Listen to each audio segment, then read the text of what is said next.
Welcome back, and joining us now, Spiked Online political editor Brendan O'Neill. Brendan, I'm sorry we're chatting under this terrible circumstance. And I just want to start with asking you about what I saw as a very jarring juxtaposition of the bullet hitting Charlie at the very moment he was engaging in a peaceful contest of ideas. Yeah, absolutely right. And, I'm sure you noticed, Sharri, that he had a T-shirt on that had the word freedom on it. That's all it said. It just said the word freedom in black. And then suddenly that word was drenched with his own blood. I just thought it was so extraordinary that, we often hear about blood being spilt for freedom. In this case, it was literally true.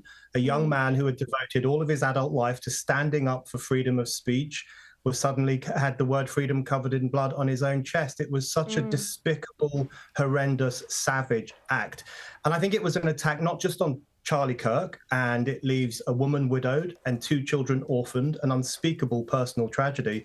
It was an attack on America itself. It was an attack on American democracy. It was an attack on the beating heart of America, which is the First Amendment, and the idea that free speech and open debate are always preferable to tyranny. That's what was being shot down in Utah yesterday, and that's why we really need to stand against this. Indeed. Now, his assassination is objectively evil, as Charlie himself would say, objectively evil. Yet we have seen this despicable reaction from the left. Just on the ABC tonight, on the ABC News in Melbourne, they try to paint him as a gun campaigner, as if he somehow deserved this. Have a look. He was a conservative influencer who campaigned for gun rights. Now, the American right-wing commentator Charlie Kirk has been shot and killed in what's been described as a political assassination.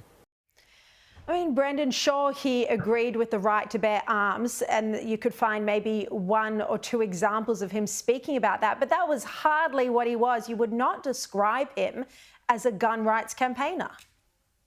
No, absolutely not. I mean, his main issue was open debate. He would go around campuses and he would have a sign up saying, "Prove me wrong," inviting people to air their opinions and to challenge his opinions.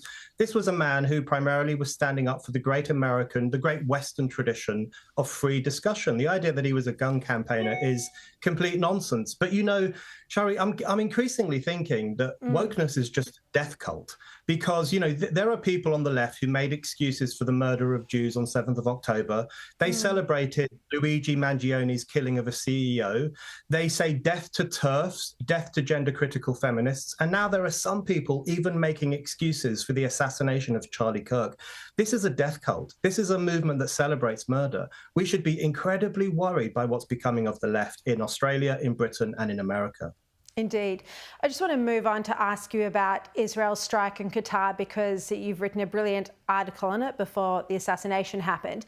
Now, we saw the Albanese government utter not a single word about the Jerusalem terror attacks, but very quick to come out of the blocks to condemn Israel for striking terrorists, for daring to strike terrorists in Qatar. And we had a similar reaction from world leaders. What do you think?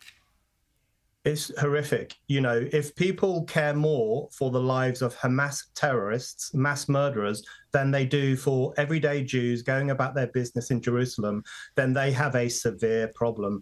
There is so much nonsense being talked about Israel's strike on Qatar. Let's be honest about this. Qatar has given safe haven to the masterminds of the worst mass murder of Jews since the Holocaust. It has given a safe haven, a luxuriant haven, a 5-star haven to people who plotted the murder of Jews and who want to murder more Jews. Israel had absolutely every right to strike at Doha. This is not a war crime. It's an act of war by Israel against a movement that declared war on Israel. And I think it was perfectly legitimate to strike in the way that it did. I completely agree with you. The moment October 7 happened and Qatar continued to harbour the Hamas billionaires, it became a legitimate target, not Qatar, but the Hamas terrorists that were getting safe haven in Qatar, a legitimate target from that point on.